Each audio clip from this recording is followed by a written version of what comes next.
The door slammed so hard the glass in the hallway window rattled. For a moment, I just stood there. My hand was still hovering in the air where the doorknob had been seconds earlier, like if I waited long enough, maybe the door would open again and someone would say this was all a misunderstanding. But it didn't. Inside the house I could hear voices, movement, a suitcase rolling across the floor, and then laughter, her laughter. That was the moment it really hit me. I wasn't just being asked to leave. I had already been replaced. I tightened my grip on the straps of my backpack, the only thing I had managed to grab before everything spiraled out of control. It felt strangely light, like somehow the weight of my entire life had been reduced to a few shirts, a phone charger, and a notebook. 3 hours earlier, everything had still felt normal. I had been sitting at the kitchen table trying to finish a history assignment that was already late. The house smelled like the leftover pasta my mom had made the night before, and the afternoon sunlight was cutting through the blinds in those thin, golden lines that always made the kitchen look warmer than it actually was. Then the front door opened. My mom walked in quickly, her heels tapping against the tile like she was in a hurry to get somewhere, or maybe to get away from something. She was holding her phone tightly in one hand. I remember noticing how quiet she was. Usually when she came home, she'd complain about traffic or ask me what I wanted for dinner.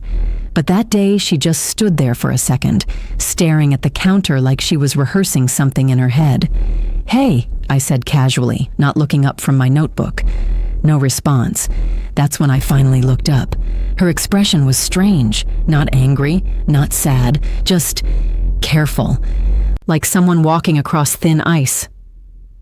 "Your sister is coming to stay with us," she said. The words hung in the air for a moment. My half-sister. Even though technically we shared a mother, our lives had never really crossed much. She had grown up with her dad in a different part of the city. Bigger house, better schools. The kind of life my mom always described with a mix of pride and quiet regret. Whenever her name came up, my mom's voice changed. It got softer, warmer. "She's doing amazing," she'd say. "She's so talented. She's always been such a strong girl." I used to nod and smile when she said those things. Pretend it didn't feel like I was listening to a story about the child she actually wanted. So when Mom told me she was coming to stay, I just shrugged. "Okay," I said. I figured maybe she'd take the couch for a while, or maybe we'd share my room. It wasn't big, but it worked. Families make space when they need to, or at least, I thought they did. Mom didn't say much after that. She walked around the kitchen, opening cabinets that didn't need opening, wiping the counter even though it was already clean. That nervous energy filled the whole room. Something about it made my stomach tighten. "Is everything okay?" I asked. "Of course," she said quickly. Too quickly. She just needs somewhere stable for a little while. Stable. The word felt important somehow, but before I could ask anything else, Mom checked the time on her phone and said she needed to run an errand. She left 10 minutes later. I stayed at the table for another hour, trying to focus on homework but reading the same paragraph over and over again. A strange feeling had settled in my chest, like I was missing part of the conversation. 2 days passed, then everything changed in less than 5 minutes. I was in my room when Mom knocked once and pushed the door open before I could answer. She was holding a suitcase. Not hers, mine. At first I thought she was helping me clean or something. Maybe she wanted to move some winter clothes into storage. But then she placed the suitcase on my bed, and my chest tightened. "You'll need to pack a few things," she said. I blinked at her. "What?" Her eyes avoided mine as she started opening my closet. "Just the essentials," she continued calmly. "Clothes. Anything important." The room suddenly felt smaller. "Why?" She paused, just for a second. Then she said the sentence that flipped my entire world upside down. "You'll need to stay somewhere else for a while." I laughed. Actually laughed. Not because it was funny, but because my brain refused to process what she had just said. "Wait, what?" She sighed, like I was the one making things difficult. "Your sister is moving in today. She needs the room." The room, not H room. This room. My room. I stared at her, waiting for the part where she explained the plan, where I'd sleep. How long this would last. something, anything, but she just kept folding my clothes and placing them neatly into the suitcase, like this had already been decided, like the conversation was over before it even started. "Mom, where am I supposed to go?" She finally looked at me, and the expression on her face wasn't cruel. It was worse. It was practical. "You have friends," she said. "You'll figure something out." My throat tightened. "You're kicking me out?" "No," she said quickly. "It's just temporary." Temporary. That word again. But temporary things don't usually come with packed suitcases and closed bedroom doors, and they definitely don't come with the sound of another car pulling into the driveway at the exact moment your mother finishes packing your life into a bag, because seconds later, the doorbell rang. Mom's face lit up in a way I hadn't seen in a long time. That must be her. The first night, I told myself it wasn't real. I kept repeating that word in my head. Temporary. Temporary meant a few days, maybe a week. Temporary meant my mom would call me tomorrow morning and say something like, "Okay, that was messy. Come home." So I slept on my friend Daniel's couch, staring at the ceiling fan spinning slowly above me, waiting for my phone to buzz. It never did. Morning came quietly. The sunlight through the blinds landed across the floor like nothing unusual had happened in the world. Daniel's mom made pancakes. She smiled at me in that polite, careful way adults do when they know something is wrong, but don't want to ask the question directly. "You can stay a couple nights if you need," she said gently. Couple nights. That phrase sat heavy in my chest, because even then, I already knew. 2 nights wouldn't fix what had just happened. The second night was quieter.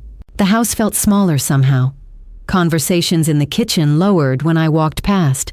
Daniel kept saying it was fine, but I could see the tension in the way his parents looked at each other. By the third day, I started understanding something nobody had said out loud yet. Sleepovers have an expiration date. Even the kindest people eventually start wondering when you're going home. And the truth was, I didn't have one anymore. So I left before anyone had to ask. I packed my backpack early in the morning while the house was still quiet and walked to school pretending everything was normal. That became my routine. School during the day, work after, find somewhere to sleep. Repeat. The grocery store near the bus station hired me quickly because they needed someone for late evening shifts. Stocking shelves, cleaning aisles, pushing carts in from the parking lot. It wasn't glamorous, but the manager didn't ask many questions. That was enough.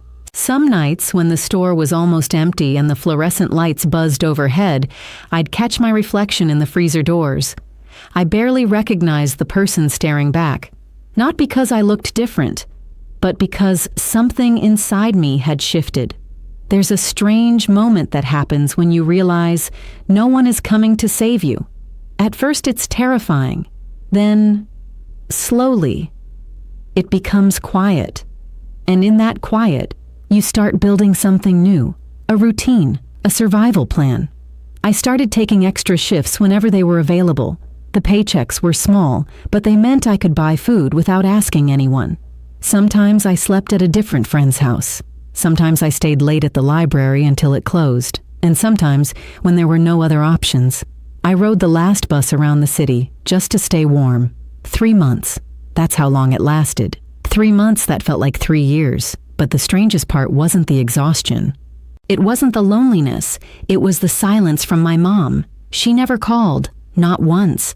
At first I thought maybe she was busy helping my sister settle in.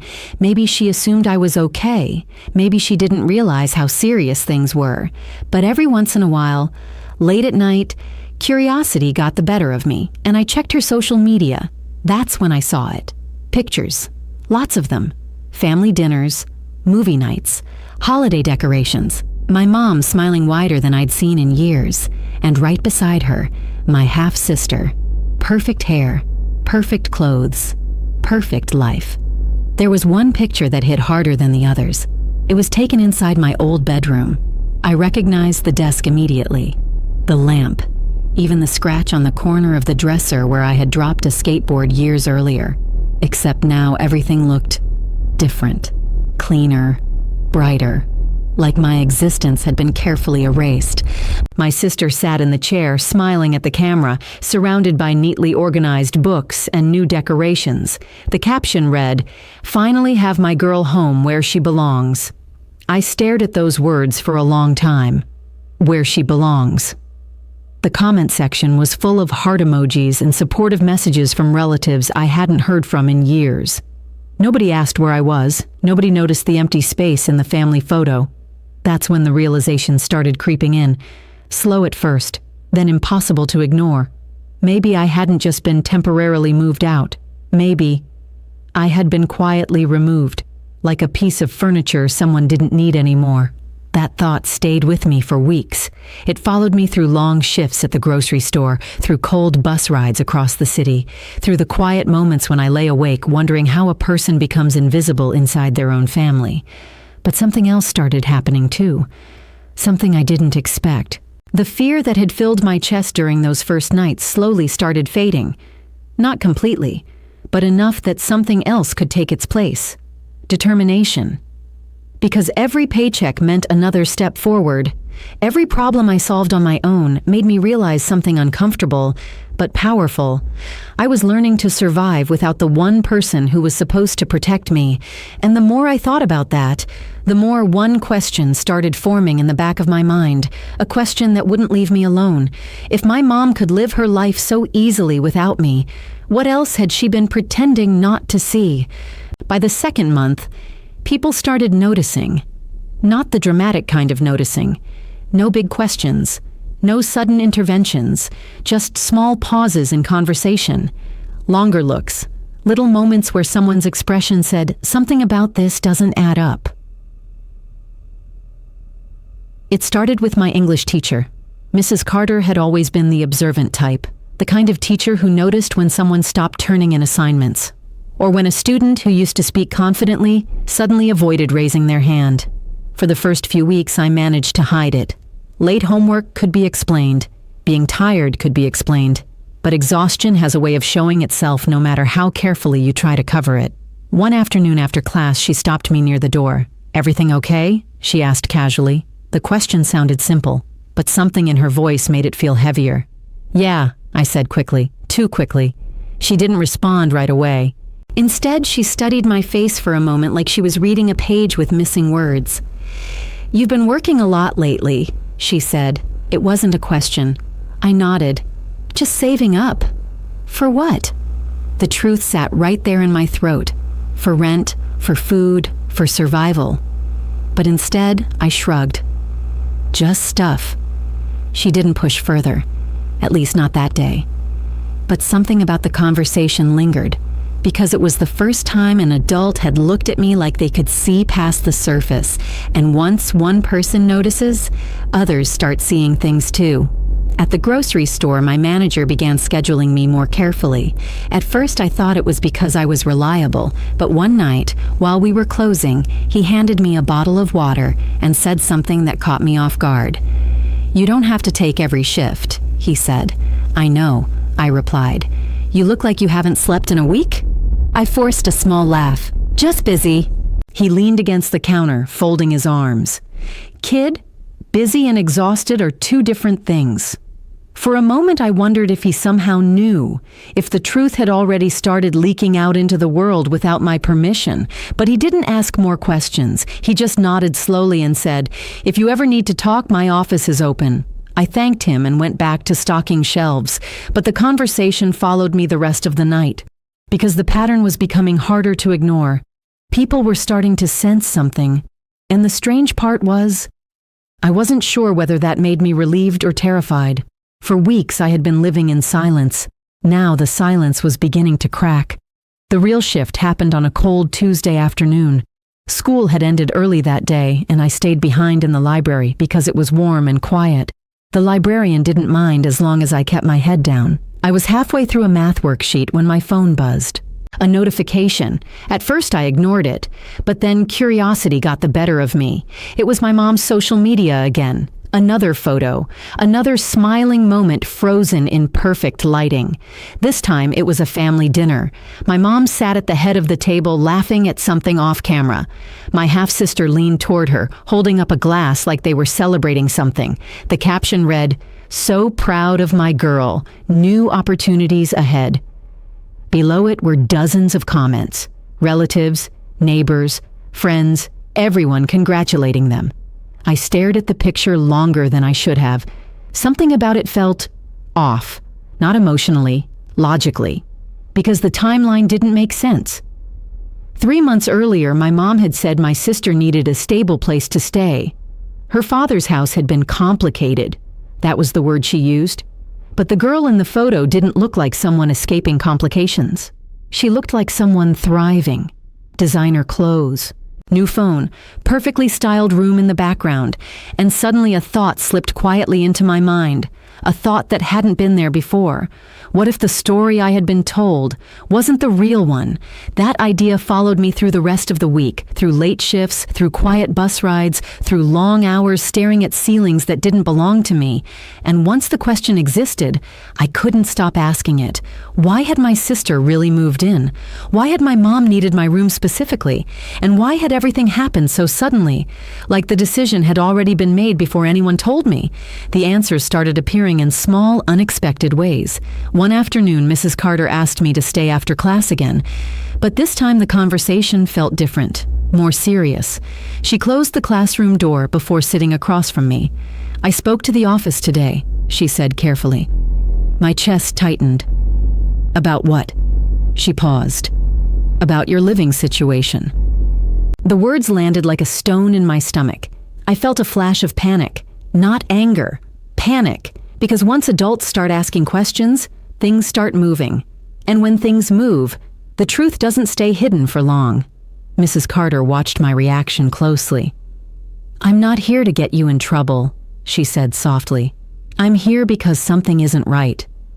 For a moment, I considered lying again. It would have been easier, safer. But something about the last 3 months had changed me. Silence had protected everyone except me.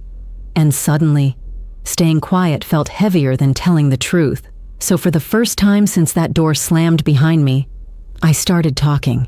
Not all at once, not dramatically, just pieces, little details about sleeping on couches, working late, trying to stay out of the way. Mrs. Carter listened without interrupting, her expression growing more serious with every sentence. And when I finally stopped speaking, the room felt strangely still. She took a slow breath and said something that sent a chill through me.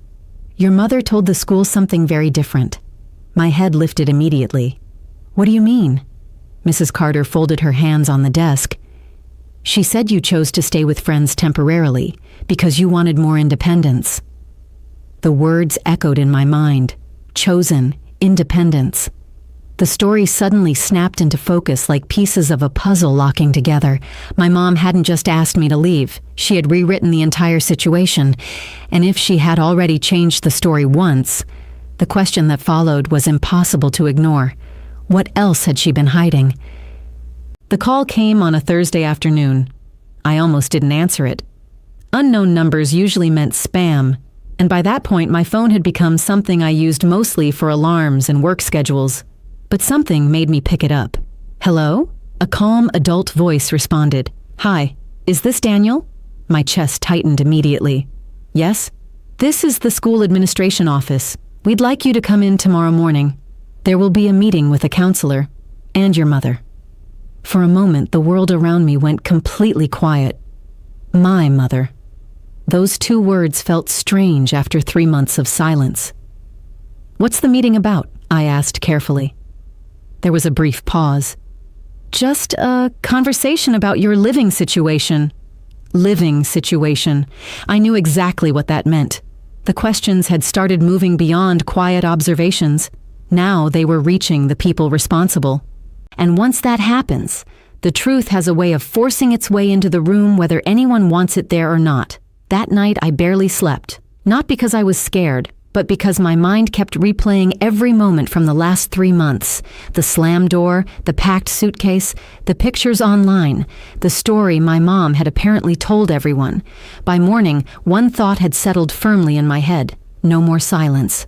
When I walked into the school office the next day, the room already felt tense. Mrs. Carter sat near the window. A school counselor I had met once before was flipping through a folder, and across the table, my mom. It was the first time I had seen her in 3 months.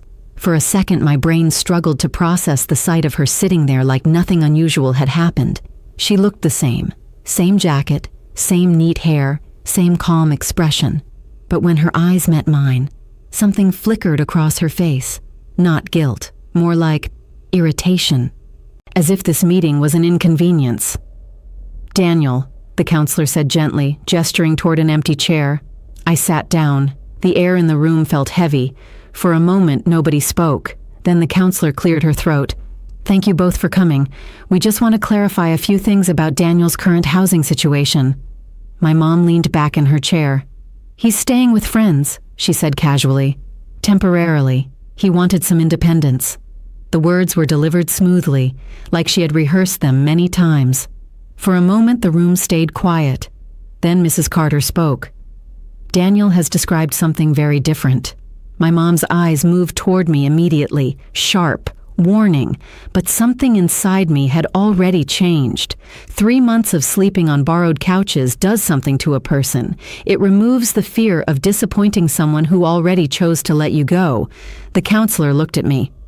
"Would you like to explain what happened?" My hands rested on the table, steady.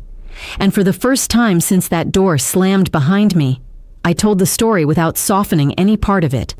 How my sister arrived, how my suitcase was packed, how I was told to leave because she needed the room, how the phone never rang. Every detail landed in the room, one piece at a time.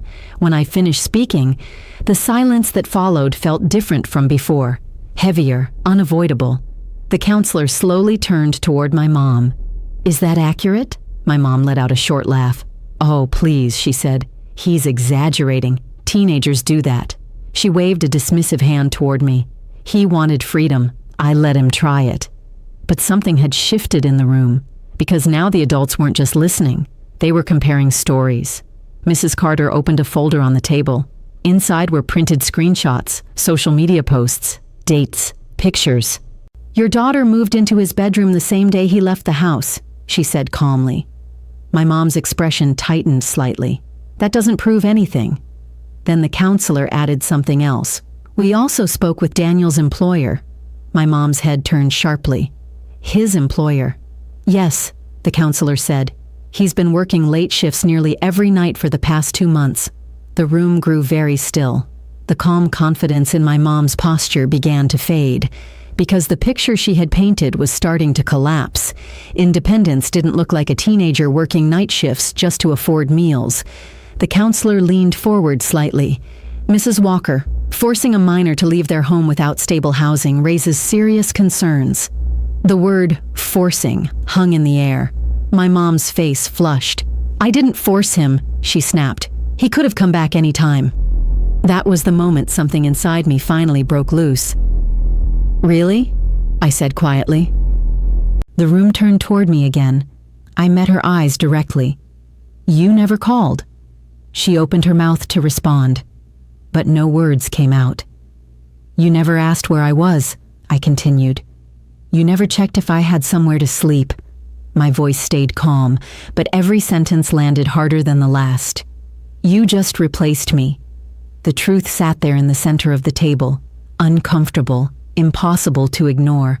My mom looked around the room like she was searching for someone to take her side. But nobody did. For the first time, the story she had created no longer worked, and the realization slowly appeared across her face. The counselor closed the folder.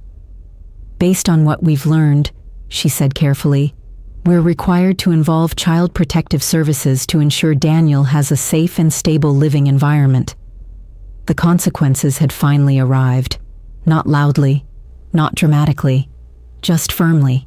My mom's confidence completely disappeared. Her shoulders dropped slightly as she looked back at me. For the first time that day, Her voice sounded uncertain.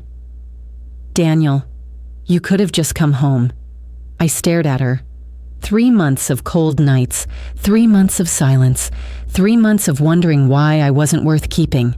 And in that moment, the answer became painfully clear. She hadn't expected the truth to catch up with her, but eventually, it always does.